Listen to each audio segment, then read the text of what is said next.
All right. Welcome everyone to the YWCA Rock County Fall Lunch and Learn. This afternoon, we are so excited to welcome Shedrick Rick Daniels. Rick Daniels is an educator, scholar, and an advocate for higher education. As Director of Campus Inclusion at Oakton Community College, he provides direct oversight to the Center for Campus Inclusion and Diversity, the Office of Student Life, and facilitates a broad range of services that support access, equity, and diversity. Rick received a BA and an MS Ed from the University of Wisconsin-Whitewater and is currently pursuing his doctorate in adult education with an emphasis in social justice at Northern Illinois University. Rick has also studied at the University of Ghana, the University of Lima, and Oxford University. Rick is considered to be a thought leader on a variety of contemporary topics, including but not limited to social justice, bias awareness and prevention, and effective team communication. He serves on the strategic planning team for the National Association for Diversity Officers in Higher Education and has consulted with nonprofit organizations, institutions of higher education, and various corporate entities across the country. Rick is a proud member of Alpha Phi Alpha Fraternity Incorporated and is the author of Tap Dancing Without Shoes, the history of stepping and the impact on Greek life and popular culture. Rick is a devoted husband to wife Erica and father to 4 wonderful children, Christian, Madison, Morgan, and Chloe Daniels. He lives by the simple yet powerful mantra, today is a new day and another opportunity. Without anything further, I am so excited to welcome Rick Daniels. Rick, I have one more reminder for our audience and then the floor is yours. If you have a question or a comment, which we hope that you do, please put that in the chat throughout the presentation. I will monitor the chat. I will gently interject so we can get our speaker to address those comments. So put a question mark or type your question out in the chat. If it's at all sensitive, you can direct message me. I will share the content without sharing the person who sent it. All right, Rick, I'm going to mute myself because the floor is yours.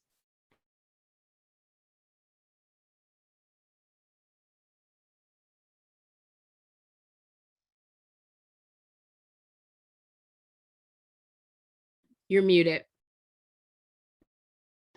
I'm so sorry. Look, I know that I can't be the only person that's happened to in the Zoom universe.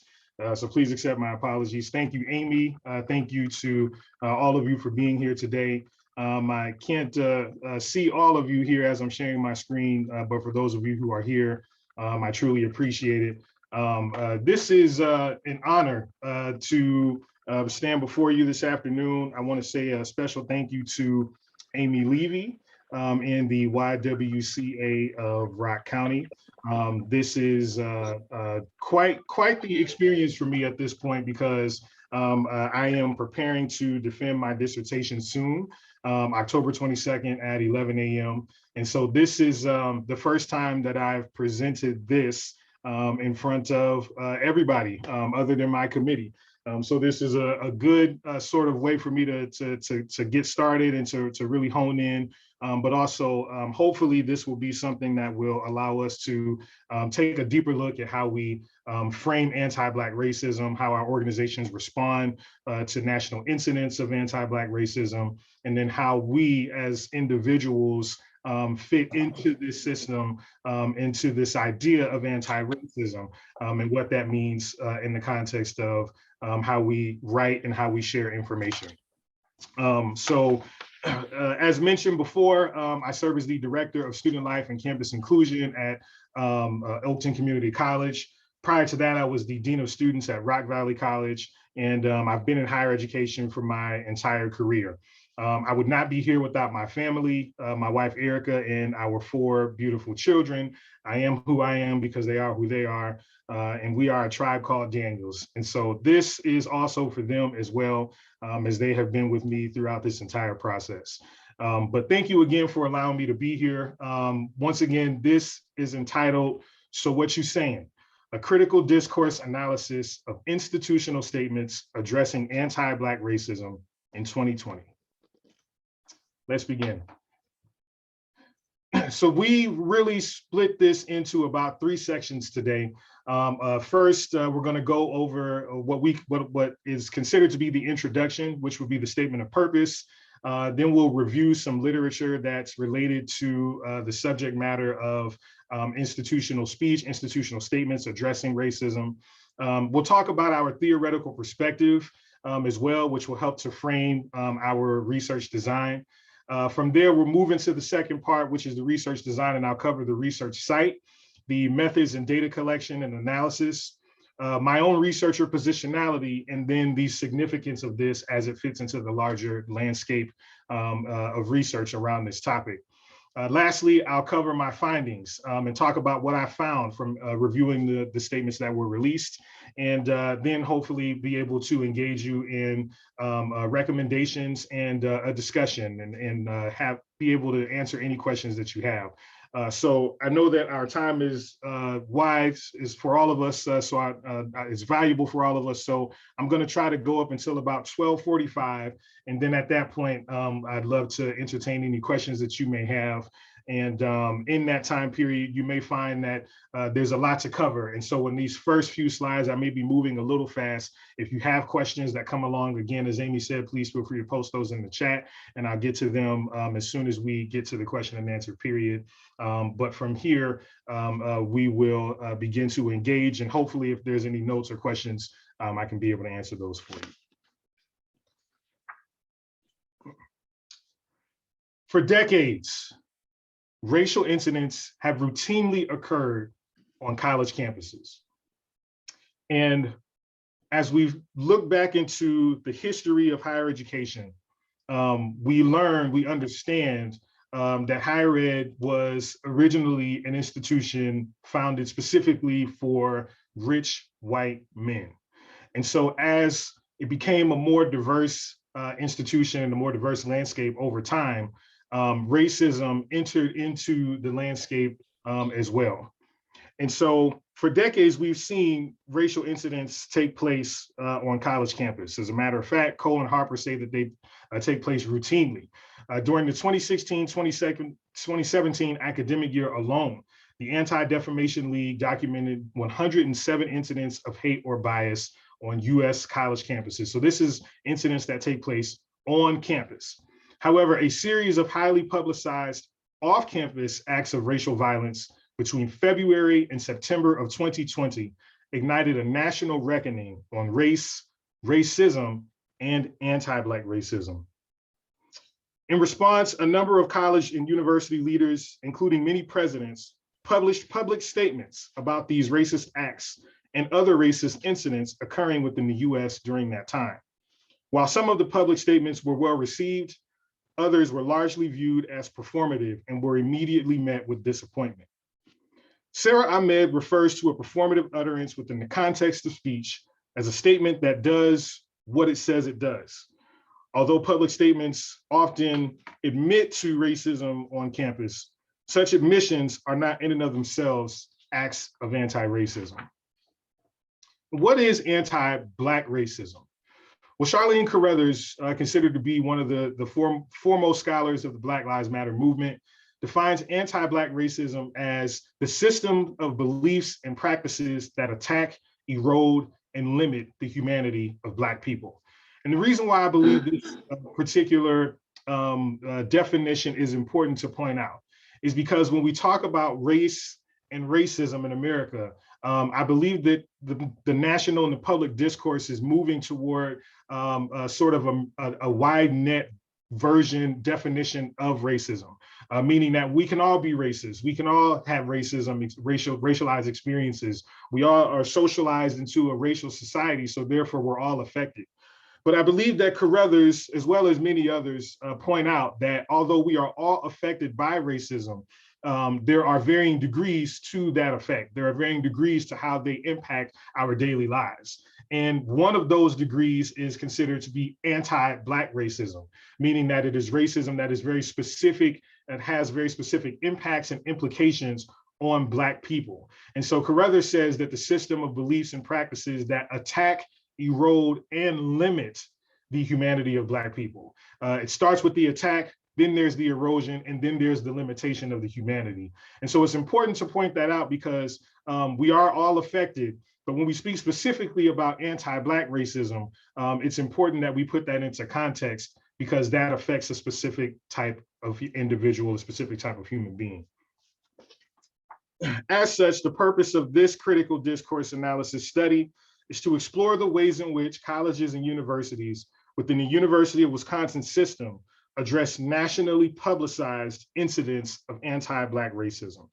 Such incidents denote expressions, acts, and practices of anti-Black racism that capture national attention, often through the usage of mass media. It is critical that these statements be analyzed as language and how racist acts, when discussed, constitute speech acts, which informs readers about institutional values.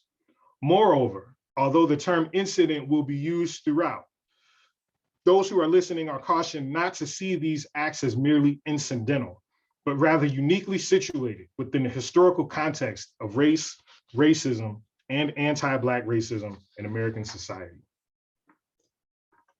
So the research question is this: how do institutional statements responding to highly publicized acts of racism address anti-Black racism in the US and on their campuses?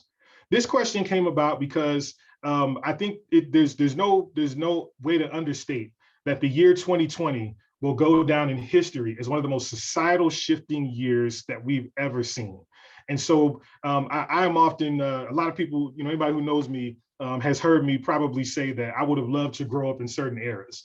If you know me, you know that I'm a lifelong pursuant of jazz music, a jazz connoisseur, if you will. I would have loved to grow up in 1930s Harlem and actually witness Duke Ellington playing at the Cotton Club.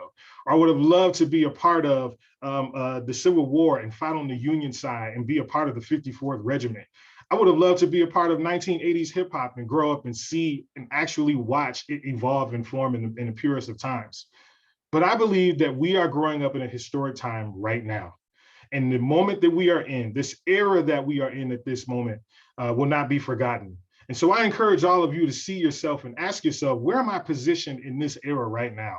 Because as we look back in time, scholars and theorists will look back on 2020 and study it.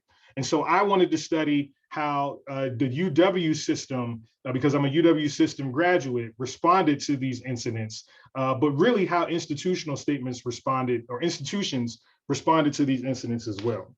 So that's the guiding question for our study. Once again, how do institutional statements responding to highly publicized acts of racism address anti-Black racism in the US and on their campuses? Additional research questions: who authored the statements and how many were issued by the universities? How do institutions directly address the racist incidents? What, if any, actions do these statements call for regarding racism? And what kind of language is used within the statements to frame the racist incidents? So once again, we have our guiding question, but then we have additional questions which get to the who, how, what, and the language that was utilized. So let's get into a literature review. In this review, I'll cover 4 areas of study. Number 1 is racism in higher education. Number 2 is campus climate. Number 3 is institutional responses to campus racism. And then we'll talk about some gaps that exist within the literature. Beginning with a brief historical perspective of racial segregation in higher ed, with particular attention will be paid to how racism affects campus climate for Black students. This quote comes out of the most recent edition of Higher Education Law, and it by Alexander and Alexander, and it really, I think, does a great job of covering how vast racism has existed in our nation and in education as well. And it says, the road from the first state's abolition of slavery in 1777 to the Dred Scott decision, to the Civil War, to separate but equal, to the Civil Rights Act of 1964, and ultimately the diversity controversies of the new millennium, covers a long and difficult path. And the reason I believe that this is important is because often when we talk about history, particularly Black history, we talk about it in milestones. Okay, so you got the slaves came over, then there was slavery, then there wasn't slavery, and then there was Martin Luther King, and then there was Obama, and then here we are today. And so many times we miss so many things that take place in between, the vastness, the richness, and the depth of history and experiences, and materialized impacts that have taken place when we only look at those milestones. And so I think Alexander and Alexander do a phenomenal job in a small quote of really kind of weaving some of these things together, as if to say that this long and difficult path is not new. It's not a new path. We didn't turn into this direction when we voted Trump in 2016. Let's stop giving him so much credit for America's history of racism. The long and difficult path impacts all of us, as well as in higher ed. Issues of college access for African Americans can be attributed to institutional and societal forces such as redlining, housing discrimination, and poorly funded K-12 schools, resulting in a Black student experience that is largely affected by campus racial climate. So when you have societal forces, again, such as redlining, housing discrimination, poor funded schools, then they result in a racialized Black experience. And then when these students land on, and many times predominantly white campuses, as the ones that we'll be studying today, then when you couple the racism that exists that already exists in higher education with the experiences of society, then you have a convergence of experience for Black students that really gets at the heart of this study. And so that's why I thought that it was important to understand how institutions respond to incidents that take place off campus, because any one of them could say, well, George Floyd didn't die here, so why should we address it here? But George Floyd's death affects the campus climate here, which means that this should be addressed in some way. So never, ever, always understand that higher education is a microcosm of the larger society, and individuals who make up the landscape of higher education are bringing with them their experiences, and in many cases, the weight of the world to those campuses. And so what we see in higher ed is a reflection of what we see in the larger society. Reed and Radhashkanan refer to campus climate as the environmental and psychological variables that work together to create a general community atmosphere and culture. So just as I explained before in the previous slide, you have environmental and psychological variables that work together to create a community atmosphere and culture. They also talk about identity reverent climate, which describes the extent to which perceptions of climate can be shaped by individuals' identities as members of certain groups, specifically how certain climates might be affecting students of color differently compared to white students. And so there's campus climate, and then there's a climate that's reverent to your identity. So many times in my college experience, I was encouraged to change who I was. I was encouraged to believe that my Blackness, who I was as an individual, who I believed myself to be, was a liability to my success. It took me well into my 30s and into my career to realize that my Blackness was actually an asset to my success. And so when you talk about identity reverent climate, it's one thing to have a diverse student body, but how are we including them? How are we making sure that their identities are not only recognized, but validated and solidified through our policies, procedures, and practices? So campus climate is a very important part of it. And not just on our campuses, but also if you relate it to your organizations, the climate within your organization makes a difference as well. Specifically, when speaking of campus racial climates as it affects Black students, here are some facts that I believe really help to tie this together. 34% of Black students feel somewhat or very anxious about police presence. This was a study done by Thomas and Russell in 2019, where they talked about identity, Black identity and relationships community relationships with campus police. And they say 34% of those students feel somewhat or very anxious about police presence. Here are these statistics tell the story of Black students who experience both covert and overt forms of racism. Black male students are also more likely to be accused of sexual harassment or assault. I know this to be true as my time of Dean of Students when I was over the Student Code of Conduct and the amount of African-American students who came in and out of my doors. This fact is true to my own particular experience as well. Black students can experience feelings of diminishment from white professors who made assumptions about how Black students entered to the university. I'll never forget the professor who told me I wasn't ready for college. As I stand here today, more than ready to be done with college, maybe even for the rest of my life, that feeling of diminishment, that feeling of imposter syndrome, I know that all too well. These can impact recruitment, persistence, and completion of Black students, meaning the recruitment of the students to the university, how long they stay, and whether or not they finish. Black students who experience negative campus racial climate are impacted by institutional communication and response to that incident. So that means that not only are Black students experiencing racism, but we can also be impacted by the institution's response to said racism. And that's important because the experience is one thing, but the response to the experience is something totally different.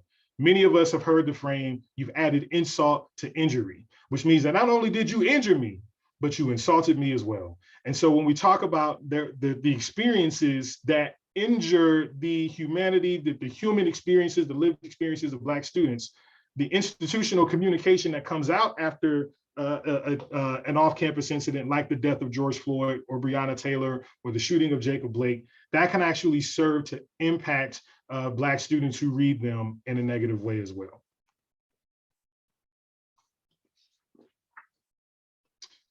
When we talk about institutional responses to on-campus racism, it's important to understand that campus leaders cannot realistically be held responsible for acts of racism that do not take place on their campuses. However, it is reasonable for leaders to be viewed as responsible for facilitating a response to nationally captivating occurrences impacting the campus climate. So as I mentioned before, of course, it can be said that this didn't happen here, so we shouldn't have to respond to it here. However, it is important to understand that if it impacts the campus, then that response will impact you as well. Within the literature that explores institutional responses to on-campus racism, three overarching themes emerge. Number one, a restating of institutional espoused values. Number two, an emphasizing of white-centric ideology. Number three, directing students back to resources as opposed to a commitment to action. And so these are the themes that emerge within the literature. Campus or statements will, institutional statements will restate their institutional values. They'll emphasize a white or centralized whiteness at some point within the statement or white-centric ideology. And then another theme emerged of directing students back to resources as opposed to a commitment to action. And so as opposed to just a commitment to action, you've directed people back to existing campus resources. So again, this is the current body of literature. We haven't gotten to my study just yet. This is connected to the study, but this is what the current body of literature states. And that primarily focuses on college responses to on-campus acts of racism, and then promptly moves on to the theoretical framework section. So when covering responses to racism, they tend to focus mainly on issues that take place on campus. A brief but detailed historical framing of race would serve to darken the literature. H. Richard Milner, who wrote one of the studies that guided this research, talked about an darkened epistemology. He challenged the term enlightenment and talked about endarkenment, meaning understanding the different colors and variations of tone that exist and how we need to shed light on those. So I just thought that was an interesting way of looking at how to explain this. Exposing the research community to the experiences and points of view of people and researchers of color will produce richer and more inclusive theories, perspectives, and positions. And that leads us into the theoretical perspective. The theoretical perspective that tied this whole study together is critical race theory, also known as CRT. CRT is popular now. However, it's been around for a very long time. It was introduced to the field of educational research by a community of progressive scholars of color in an attempt to advance research where issues of race are concerned. Among the great number of theoretical constructs that contribute to the existing body of academic scholarship on race and racism in education, CRT sets a higher standard for developing a new kind of common sense. That's what Cornel West said in 1995. The goal of CRT is to make sense of how deeply ideological issues of race and power continue to matter in American society. The goal of this study is to examine the discourse around anti-Black racism, and the reliance on critical race theory is intentional. Scholars argue that race and racism were under-theorized in law and applied that argument to education as a precedent to law. And they argue that the laws of our nation and in our states and in our municipalities also impact our educational experiences and the quality of education as well. It utilizes analytical tools to discuss race and develop operational structures around it. And so scholars like Derek Bell, like Kimberly Williams Crenshaw, like Gloria Ladson Billings and William F. Tate, like Cole and Sean Harper. These are folks that really dug into critical race theory and put narrative around it that I think allows us to understand it more. Here's how they break it down, and I think that I would encourage everyone, if you ever find yourself in a conversation about CRT, and you probably will, especially with the way that it's been inserted into the public discourse now. Here's a way for you to frame it. The scholars outline three central tenets of CRT. Number one is the ingrained nature of race and racism. Number two are narratives, counter narratives, and centralizing stories told by people of color. And number three is interest convergence. In the ingrained nature of race and racism, scholars argue that race and racism are endemic, pervasive, widespread, and ingrained in society, and thus in education. Their position is that the individuals who make up the educational community are socialized into a racial society. Therefore, matters of practice and strategy are influenced by matters of race and racism. Secondly, CRT theorists argue that narrative and counter narrative should be captured by the researcher and experienced by research participants. In other words, they argue that we should be challenging narratives and countering them with stories told by people of color. They argue that often we are socialized to see a specific type of person as the beholder of knowledge, to see a specific type of person as someone who's accomplished enough, who's experienced enough, and quite frankly, who's smart or intelligent enough to be able to tell their story in a believable way. So when we hear someone who doesn't fit that bill tell their racialized experiences, we immediately rush to challenge that experience. We immediately rush to question that experience. And instead of questioning those experiences, CRT theorists argue that we should centralize those stories. We should hear those experiences and see the humanity in them. And it might not sound like your local neighborhood area professor. It might not sound like the person that you trust. It might not sound white enough for you. But if we centralize those stories, if we lean into them and we hear those experiences, then we can have a deeper and richer understanding of how race impacts all of us. Lastly, critical race theorists describe the third tenet, which is interest convergence. And that is an analytical construct that takes into account the motivating factors needed in order to eradicate racial discrimination or provide remedies for racial injustice. This is important because interest convergence is how I led to this topic of study. It really, really got under my skin that after the death of George Floyd, you saw so many statements being released, not just by institutions of higher education, but if you remember, everybody started putting out statements. I mean, corporations, nonprofits, local area schools, local area churches, some of the largest most powerful corporations in the world who've never spoken out on race and racism before, all of a sudden just knew the right things to say after the death of George Floyd. And the reason I believe that to be true is because you couldn't escape it. You couldn't turn it off. We were at home locked in a pandemic and you couldn't help but sit and listen and witness and watch what was taking place.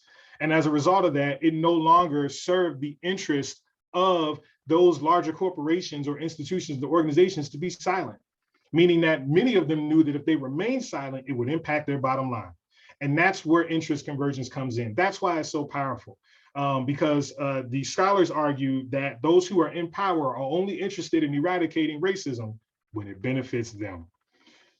CRT provides an appropriate lens for this study to address the structural and cultural aspects of education that maintain dominant racial positions.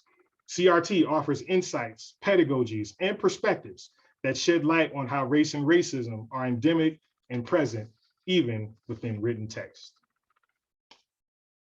Let's take a moment now to talk about the research design.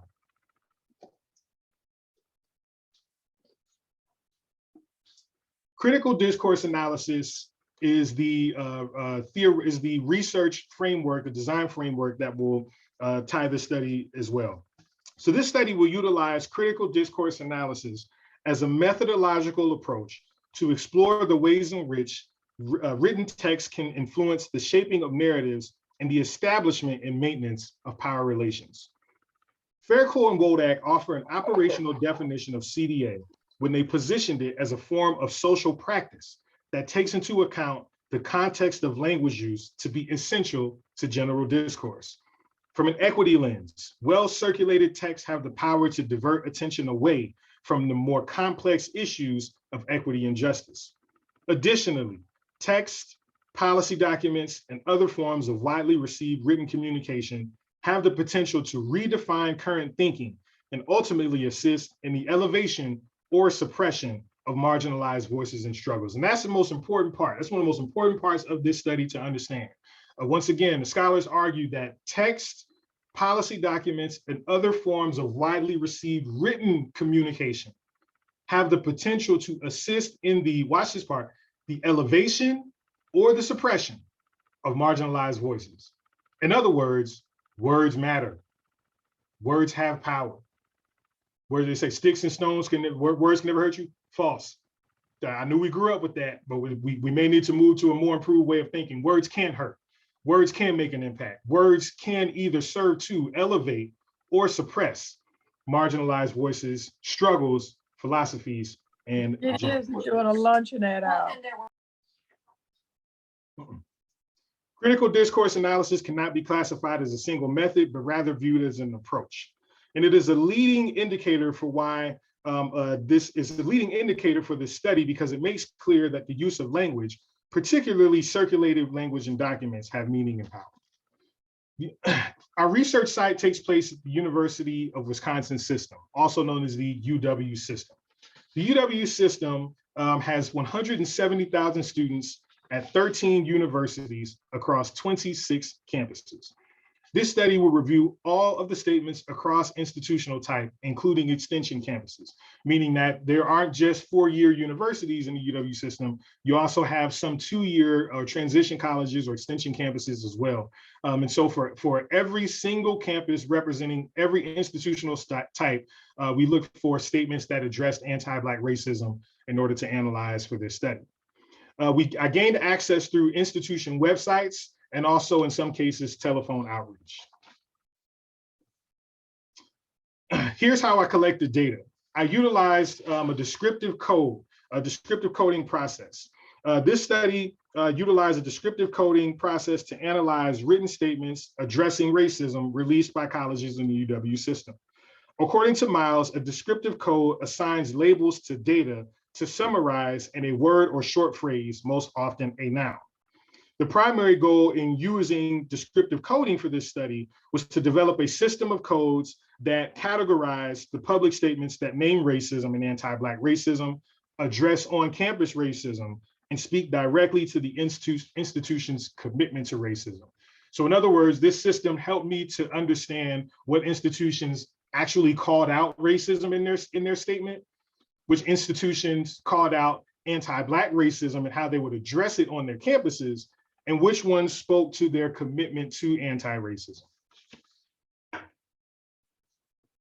My positionality is really tied up in the title. I am a big fan of, I consider myself to be a critical lover of hip hop music, meaning that I love it enough to be critical of it. And I can wax poetic all day about all of the things that it needs to improve and frankly, some of the very negative influences that take place. But there are also very many positive benefits as well. And one of these comes in a song that I really enjoy, I really love, called So What You Sayin' by a group called EPMD. EPMD stands for Eric and Parrish Making Dollars. Eric Sermon is here on this side, and this is Parrish. These are Parrish, I'm sorry, I forgot Parrish's last name, forgive me, but these were two brothers who grew up and formed a group, and they put out one of the most critically acclaimed albums in hip hop history called Unfinished Business. And on this album was a song called So What You Sayin', which was really a response back to those who frankly didn't believe that they would make it. But there's also subtle hints and calls to institutional forces that landed them in the position that they were in. And so they utilized that term, that phrase, so what you saying, to really ask the question to those who are in power. So what are you saying? What are you saying? Why are we here? Why does my neighborhood look like this? Why do my schools look like this? Why is crack in my community? Why is violence in my community? You say all of this stuff in the Declaration of Independence. You say all of this stuff in your political speeches. This is in the Reagan era, but what are you really saying? And the reason why I chose that as the title for this study is because that's exactly what I wanted to know. So what are you saying? The researcher Positionality and Significance really focuses on the long-term and short-term impacts of how this relates to higher education. And effective institutional responses to issues of race and racism are necessary intelligence for college leaders in order to progress towards a more inclusive campus, meaning that you can be the most effective college leader in a variety of ways. But if you're lacking in intelligence on how to affect racism on campus, and particularly anti-Black racism, then that's an area of void at this point, because it's a necessary intelligence right now, especially for where we are. So here's the exciting part. Let's talk about the findings. After doing all of the research and reading every one of the statements, there were 27 statements in total. Reading them was a lot tougher than I thought. I thought personally I was going to be able to read them, make my notes, code everything, put everything together, and then I was going to be well on my way to receiving my degree. But this was really hard because I wasn't prepared for the emotional toll that reading these statements took on me. Reading every single statement every time caused me to relive the death of George Floyd. And it was really tough on me because at times, in some of the shortest statements that I read, it took me hours because I would often stop and stare off into space. And it was almost like I was there with him. It was almost like if it were me lying in between the concrete and Derek Chauvin's knee. It was really tough. And I found myself at one point trying to do anything I could not to have to go back down to this basement and relive that once again. And so even though it was tough to read, I found that there were three key areas that stood out to me that emerged in every single one of the statements. And that was the utilization of terminology and syntax, the centralization of narratives, and action and or lack of action orientation. So let's dig into that. In terminology and syntax, this is important because it talks about language use and language utilized to address anti-Black racism. 6 institutions indicated that Floyd had died, passed, or lost his life. Okay, out of 27 statements, 6 institutions indicated that Floyd had died, passed, or lost his life. The University of Wisconsin Green Bay referred to the murder of George Floyd as a tragic loss of life. The University of Wisconsin-Madison Center for South Asia referred to his murder as Mr. Floyd's passing. The University of Wisconsin-River Falls referred to it as the unjustified and brutal death of George Floyd. And in one specific statement by the University of Wisconsin-Madison's Division of Diversity, Equity, and Educational Attainment, it was stated that Mr. Floyd's lifeless body described Mr. Floyd's lifeless body being lifted off the concrete onto a stretcher to give semblance of care for what many already knew was a dead man. The reason why this is important is because the way in which these statements talk about George Floyd's death does matter. It matters a great deal. And the first 2, as you can see, are very obscure. They're very soft. They're very vague. But then the other 2 that we mentioned here are very specific. and talk in many ways about the brutality that exists there within. You'll also find, as I move forward in the findings, you'll see that you're going to see quite a few examples of the University of Wisconsin-Madison. That's because UW-Madison, as we know, is the flagship organization or flagship college within the UW system, within the Big Ten as well. They put out a number of statements, all from different departments. And as a matter of fact, out of the 27 statements that were analyzed, 15 of them came from UW, from different areas in UW-Madison. That's over half of the statements that were utilized in this study. So if you see a few examples of those, it's not just from that one, it represents a variety of different areas within that university. Again, talking about specific terminology and syntax that was used, I specifically searched for the words Black Lives Matter. And among the 27 statements analyzed, only 4 stated the words Black Lives Matter, either in support of the notion or in direct reference to the movement itself. A couple of specific examples of this from the University of Wisconsin-Eau Claire, the author stated, "We know that Black Lives Matter." The University of Wisconsin-Madison's Information Technology Office stated, the author stated, "I want to work with you and learn from you. Your lives matter." And so again, there were 4 statements that stated Black Lives Matter, while some of the others use the word lives and matter without using the word Black. And this is one specific example of that from UW-Madison's technology office. In the second theme, which is a centralization of narratives, we see 3 things take place in this particular section. Number one, each statement contained these 3 different elements: a statement of solidarity, a denunciation of racism, and a declaration of institutional or individual values. So once again, a statement of solidarity, a denunciation of racism, and then a declaration of institutional or personal values. Statements of solidarity came again in every one of the statements. I won't read each of them here just for sake of time, but specifically what you see here in the University of Wisconsin, Milwaukee, which is the first point, they say, "We write in strong solidarity and support for our Black students, staff, and faculty, our students, staff, and faculty of color, and the communities that we serve." This is important because this one I thought was really a window into what you saw into many of the others. There were some that was just a simple statement of solidarity. There were some that were a statement of solidarity specifically for Black students, faculty, and staff. And then there were some, as we see here with UW-Milwaukee, that were a little bit all encompassing. Then there was a denunciation of racism. Each and every one of the statements had a condemnation of racism of some sort. And they stated, "We condemn," or UW-Milwaukee said, "We condemn and speak out against white supremacy." UW-Platteville said, "Police being weaponized against our Black communities and the protests for change in our society have again highlighted the extreme pain and injustice that persists so significantly." And in the University of Wisconsin-Madison Police Department, I thought this one was really important.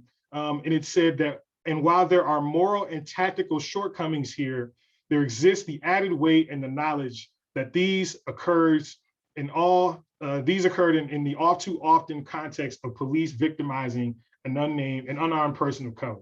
Sadly, an unsurprising tragedy." So those are very specific words that I found to be interesting to come from a police department, because we know that the police discourse around racism, as it relates to the public discourse around racism, can often be very combative and frankly dismissive at times. But the Madison Police Department spoke very specifically to the existence of this in the larger society. And then there was a declaration of values. Of the 27 statements analyzed, each one spent time declaring the values of the institution. And in some cases, and this I thought was very, very interesting, the personal values of the author. So for example, Wisconsin River Falls stated that we are a community of mutual respect, professional behavior, academic freedom, and appreciation of individual differences and cultural diversity. Stevens Point stated, "We respect differences and welcome diversity, and we foster an inclusive environment." Platteville simply stated, "Hate is not a UW-Platteville value." And so in every one of the statements, we saw a declaration of institutional values. Each one thought it was important to say that the institution or state the institutional values. But then there were some that declared their own personal values and views as well. In other cases, we see this again in River Falls. The author stated, "I am outraged and heartbroken over what has occurred." The author of Stevens Point, the statement released by University of Wisconsin Stevens Point stated, "I am personally heartbroken about this incident and the injustice that has occurred too many times in America." At UW-Whitewater, the author stated, "As a Black man, it gives me pause when I must be cautious as I walk the street at night, but I am confident that the Whitewater community will continue to be a safe, learning, and working environment." And at the Madison School of Business, the author stated that despite being a man of color and an immigrant, "I cannot pretend to understand fully what it means to live as a Black person in America today." And so the important part here to point out is that there were many statements where the authors, in some cases, took a very brief amount of time to express their own personal values, but then there were others that took, quite frankly, the majority of the statement, talking about their own values, their own experiences, and how this impacted them individually. So there was a centralization of self. And then lastly, there was an action orientation. And the findings reveal a variety of action orientations, some very specific, others vague. For example, the University of Wisconsin-Milwaukee called for an end to their relationship with the Milwaukee Police Department. That's a very specific call to action. The University of Wisconsin-Madison School of Business declared that they would explore partnerships with historically Black colleges and universities to further diversify their classrooms. Also very specific. But then there were some that were a little vague, that didn't have any very specific measurable outcome. For example, the University of Wisconsin-La Crosse made a pact to do better, to do more, to be better, to stand up for the voices of Black and brown people whose voices are silenced. The University of Wisconsin-Eau Claire stated that they are working on the logistics of making campus as safe as possible. And the department is working to make sure that their classes are keeping themselves and their students safe. The University of Wisconsin Stevens Point stated they challenged each member of the community and teachers and learners to do their part by drowning out the voice of intolerance and acts of kindness. The reason why this is important is because there were many institutional statements that put the onus on the reader themselves. Rather than taking an action orientation for the institution, they encourage the reader to take action to end racism as well. And so again, there were some very specific, some vague, and some that put the onus of action onto the reader. As I discussed this, it's important to, I thought it was important to understand in the discussion component that circulated texts have the power to divert attention away from the more complex issues of equity and justice. And widely circulating written communication has the potential to impact the discourse around a particular situation. So the words that are utilized in this statement can impact the conversations that we have with each other about them. Statements that directly name the actor, the system, and call attention to the historical realities have the power to frame narratives and redefine current thinking. And the reason why this is important is because one important fact about all of these statements, out of the 27 statements that were analyzed, none of them mentioned Derek Chauvin by name. None of them mentioned Derek Chauvin by name. And so, of course, while all of them mentioned George Floyd, none of them directly called out Derek Chauvin's name either, which I found to be interesting. You can feel good one way or another about it. You can question it, you can counterpoint it, but I just found it to be interesting that his name wasn't mentioned at all within the statements that were released. So here are some recommendations. In order to give recommendations, I utilized Bitzer's framework for the rhetorical situation. And he defines the rhetorical situation as those contexts in which speakers or writers create rhetorical discourse. And so he basically argues that every time we put pen to paper, every time we sit down to write something, we're doing so because of a situation. Whatever that situation is, positive, negative, or otherwise, you're doing it because of a situation. And within that situation, there's an exigence, which represents an urgency. There's an audience, which represents those who are influenced by the urgency. And then there are constraints, which are the actions needed to be taken in order to modify the urgency. So again, there's an urgency. There are those who are affected by it, which is the audience. And then there are the actions that need to be taken in order to modify the urgency. So in my recommendations, I just have three simple ones that I'll contextualize. And I won't go into all the full version of it as written, but I'll just contextualize it and say, when it comes to the urgency, I recommended institutional statements or institutional leaders crafting these statements to move with haste, but don't rush. Move with haste, but don't rush. Out of all of the statements that were released, it took about 4 or 5 days on average for these statements to come out. And so this is 4 or 5 days after the death of George Floyd. So there's news coverage, there's civil unrest, there's conversations at work, there's a lot happening that took place in that amount of hours. And so we see some that were really hasty to get something out, but you can read it and tell that this was a rushed process, that they were really moving to get something out so that they could make sure that there was something out there. But then there were some that took almost a little too long, as if to say, you took all that time and this is all you wrote. that was just my own personal point of it. Like, this statement came out almost a week and a half later, and this is all you had to say. And so my encouragement was not to let too much time pass, but also don't be so rushed that you put out a statement that risks serving to provide further trauma to those who are most affected. For the audience, I recommended that one size does not fit all, meaning that you may have to craft more than one statement.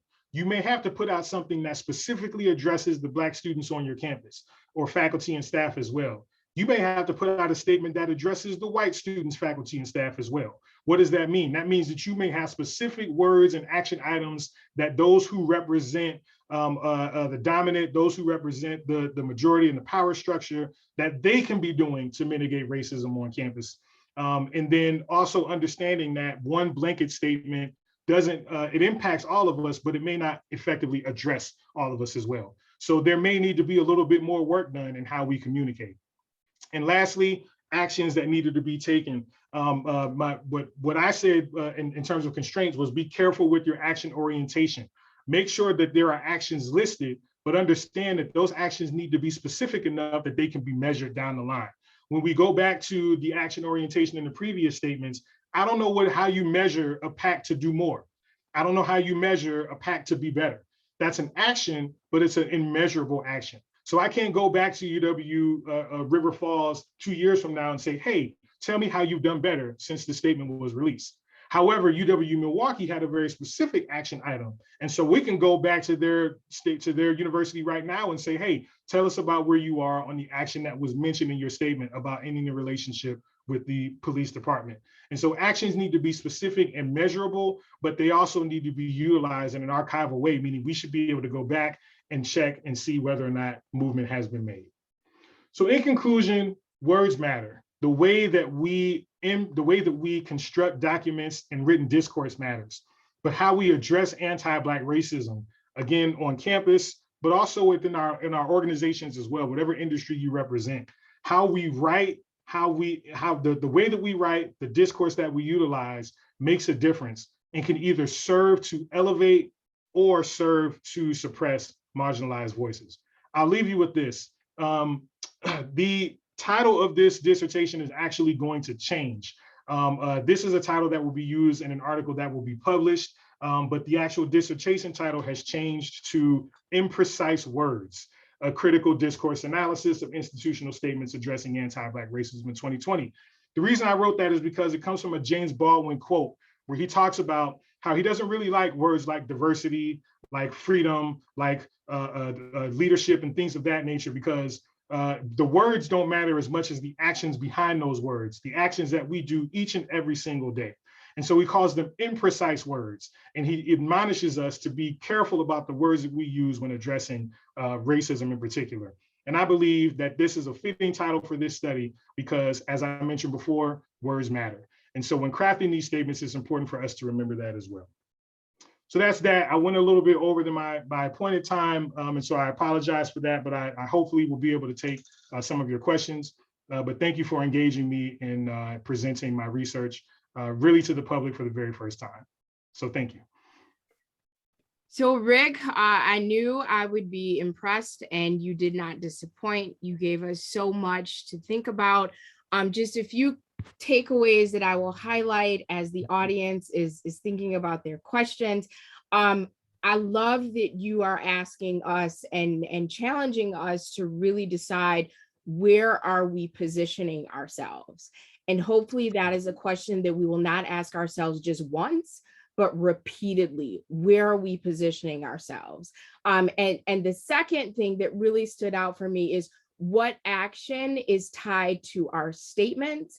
And while your focus was on higher education, there was so much that you discussed that's transferable to companies, organizations, businesses, any collective group of people that are working for a common good. So I appreciate the universality of that.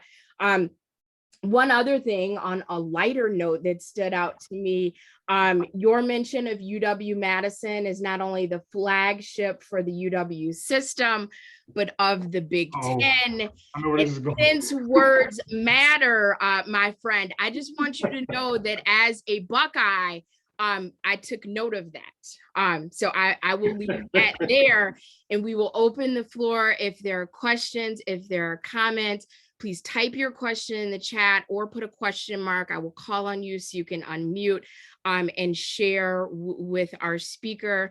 Inga just put in, thanks for a great presentation. I need to jump off for another meeting. We appreciate your attendance.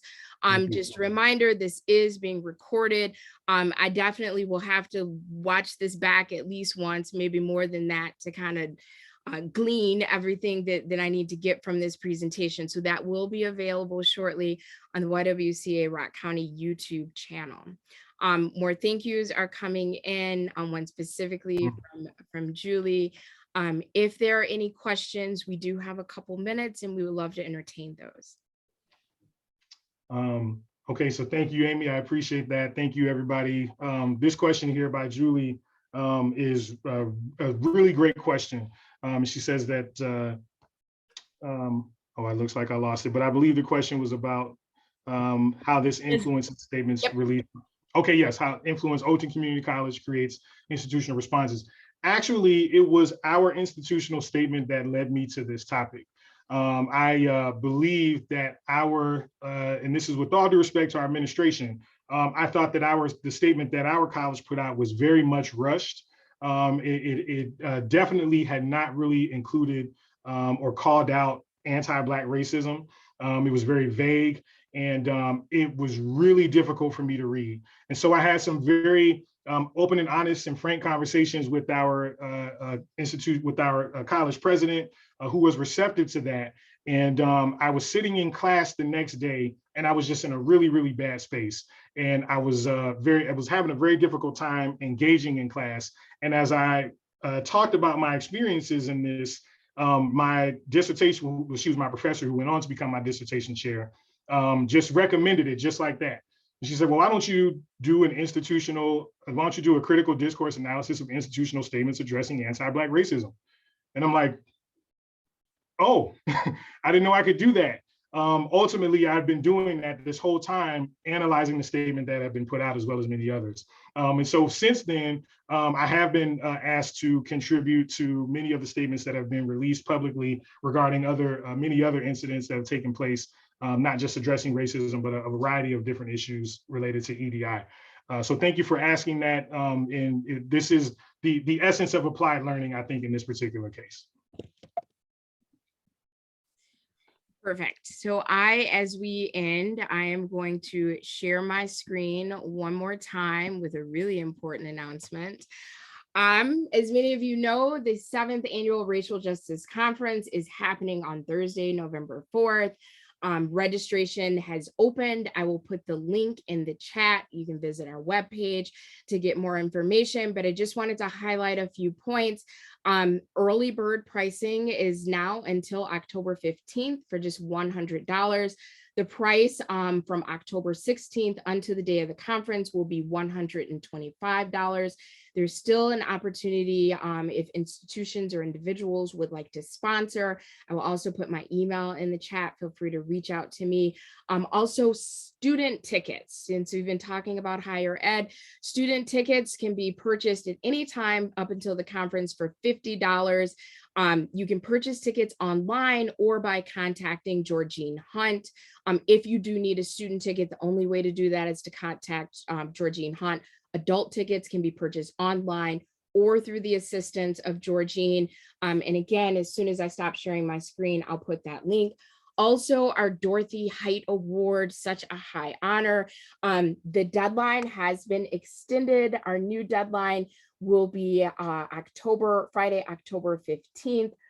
This award highlights diversity in the workplace. So if you know of an organization that is doing an excellent job with creating and maintaining diversity in the workplace, please do take the time to nominate them. That link that I just put in the chat, you can use that to learn more information about the conference overall, specifically the Dorothy Height Award, and to register. Rick, it is 1 o'clock. We want to honor everyone's time. We are so proud of you. Thank you, my friend, for spending time with us and for giving us so much information. I know that many on the call are going to replay this, and hopefully they will share that link with others so that this information and the powerful work that you are doing can be shared across our community and beyond.